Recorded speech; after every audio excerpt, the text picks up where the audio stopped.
ঘরের দরজায় যেই দোয়া লিখে রাখলে কেউ কখনো জাদুটোনা করতে পারবে না। প্রিয় ভাই এবং প্রিয় বোনের আমার, বর্তমান সমাজের ভিতরে বিগেস্ট প্রবলেম হচ্ছে স্বামী স্ত্রীর মধ্যে ঝগড়া।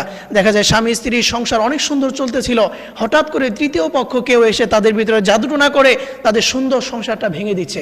এই ধরনের সমস্যা বর্তমান সমাজে অহরহ চলতেছে। স্বামী স্ত্রীর সংসার হঠাৎ করে ভেঙে যাচ্ছে, দেখা যাবে তাদের সংসারের উপর বিচ্ছেদের জাদু করা হয়েছে। প্রিয় ভাই প্রিয় বোনেরা আমার, আপনি ঘরের দরজায় যদি একটি দোয়া লিখে রাখতে পারেন তাহলে কেউ কখনো আপনাদের সংসারের ভিতরে বিচ্ছেদ ঘটাতে পারবে না। এবং এই জাদুটোনা করে মানুষ মূলত তিনটি কারণে। এক নাম্বার হচ্ছে হিংসা করে, দ্বিতীয় নাম্বার হচ্ছে শত্রুতামি করে, এবং তৃতীয় নাম্বার হচ্ছে লোভে পড়ে। আপনার অনেক সম্পদ, আপনার সংসারটা অনেক সুন্দর করে চলতেছে, হঠাৎ করে দেখবেন এগুলো দেখে আপনার আশেপাশের মানুষ সে আপনার দিকে জাদুটোনা করতে থাকবে, আপনার দিকে বদনজর দিবে, আপনাকে কুফরি কালাম করে আপনাকে শেষ করে দিতে চাইবে, আপনাদের সুন্দর সংসারটা ভেঙে দিতে চাইবে। এই ধরনের অনেক মানুষ রয়েছে। এই জন্য প্রিয় ভাই প্রিয় বোনেরা, অবশ্যই আপনি এইভাবে আমল করবেন। ঘরের দরজায় এই দোয়াগুলো আপনি লিখে রাখবেন, তাহলে দেখবেন ইনশাআল্লাহ আপনাদের সংসারের উপর কেউ কখনো জাদুটোনা করতে পারবে না। প্রিয় ভাই প্রিয় বোনেরা আমার, এবং কি কি লক্ষণ দেখলে বুঝবেন যে আপনাদের সংসারের উপর জাদু করা হয়েছে? এক নাম্বার, স্বামী স্ত্রীর ভিতরে ঝগড়া, কারণ ছাড়াই ঝগড়া। দেখা যায় অনেক স্বামী স্ত্রীর ভিতরে শুধু শুধু ভালো কথা বললেও ঝগড়া লাগে, খারাপ কথা বললেও ঝগড়া লাগবে, এবং কোনো কারণ ছাড়াই ঝগড়া লাগে। এই ধরনের যদি সমস্যা দেখেন তাহলে মনে করবেন যে আপনাদের সংসারের উপর জাদুটোনা করা হয়েছে, আপনাদের সংসার বিচ্ছেদের জাদুটোনা করা হয়েছে। তাহলে অবশ্যই আপনি এই দোয়াগুলো লিখে রাখবেন।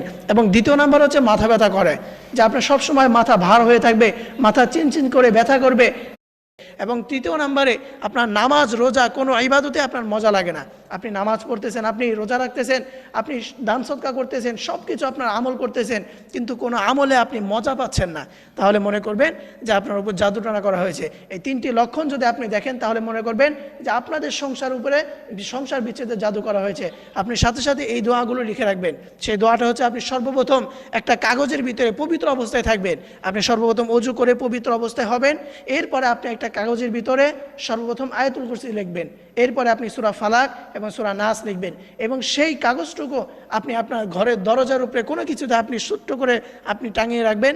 তাহলে দেখবেন ইনশাআল্লাহ আপনার এই ঘরে কখনো কোনো দুষ্ট জিন আসতে পারবে না, এবং বাহিরের কেউ তৃতীয় পক্ষ আপনাদের সংসারের উপর জাদুটোনা করতে পারবে না, আপনাদের সংসার বিচ্ছেদ করাতে পারবে না।